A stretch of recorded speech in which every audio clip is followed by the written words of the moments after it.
इसी मुल्क पर एक मगरूर बादशाह हुकूमत करता था। वो हीरे जवाहरात, शान और शौकत और अपने जा व जलाल के नशे में बदमस्त हैकर रियाया की तरफ से बिल्कुल गाफिल हो चुका था और इसे उनकी मुश्किलात और परेशानियों की कोई फिक्र नहीं थी। कुछ लोग इसके लिए बद्दुआएं करते तो कुछ इसके लिए हिदायत और नेक तौफीक के तलबगार भी होते। एक वक्त आया जब खुदा ने रियाया की सुन ली।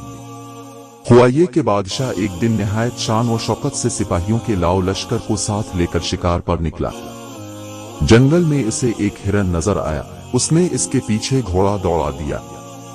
हिरन का ताक़ुब करते हुए वो बहुत दूर निकल आया और रास्ता भटक गया। वो अपने मुहाफिज दस्ते और तमाम दरबारियों से बिछड़ गया था।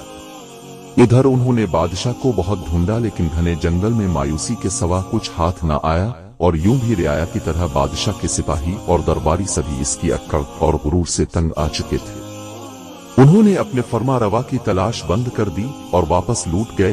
बादशाह सारा वक्त रास्ता तलाश करता रहा, लेकिन ना तो उसे अपने महल की तरफ जाने का रास्ता मिला और ना उसके दरबारी।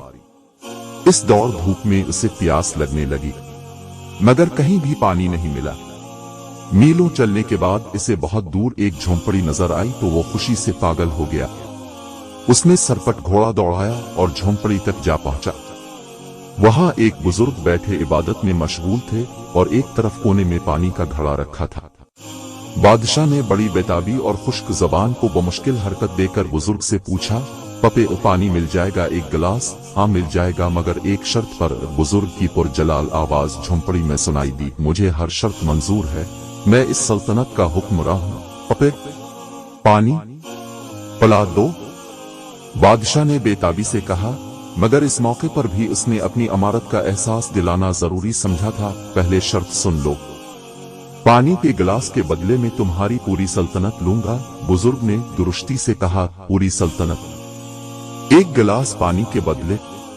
बादशाह ने हैरत से पूछा। बुजुर्ग ने करख्त लहजे में कहा, हाँ मंजूर है तो ठीक, वरना यहाँ से चले जाओ और मुझे इबादत करने दो। प्यास की शिद्दत से बादशाह को अपना दम निकलता महसूस हो रहा था। उसने निढाल होकर कहा, मुझे मंजूर है, अब मुझे पानी दे दें। पानी पीकर बादशाह की जान में जान आई तो वो बुजुर्ग से कहने लगा, वादे के मुताबिक अब मैं बादशाह नहीं रहा, अब मेरी जगह बादशाह हो गए हैं। अब मेरे साथ महल चली और तख्त संभाल कर मुझे वहां से रुखसत करें। बादशाह की बात सुनकर बुजुर्ग ने मुस्कुराते हुए और एक बेनियाजी के साथ कहा, जिस सल्तनत की कीमत एक गिलास पानी हो, इसकी हकीर बादशाहत लेकर मैं क्या करूंगा? ये सुनकर बादशाह बहुत शर्मिंदा हुआ। इसे अपनी असलियत का इल्म हो गया था और वो जान चुका था कि वाकई इंसान के पास दुनिया भर के खजाने हों या कोई बड़ी सल्तनत, लेकिन जब वो मजबूर हो तो उसकी कीमत एक गिलास पानी के बराबर भी नहीं है। बादशाह के दिल से शान और शौकत और अपनी अमारत का सारा ज़ौक़ व शौक और हर आरज़ू गोया जाती रही। उसने खुदा का शुक्र अदा किया कि आज उसे हिदायत मिली। बादशाह ने एक अच्छे हुक्मरां के तौर पर जिंदगी बसर करने का फैसला कर लिया।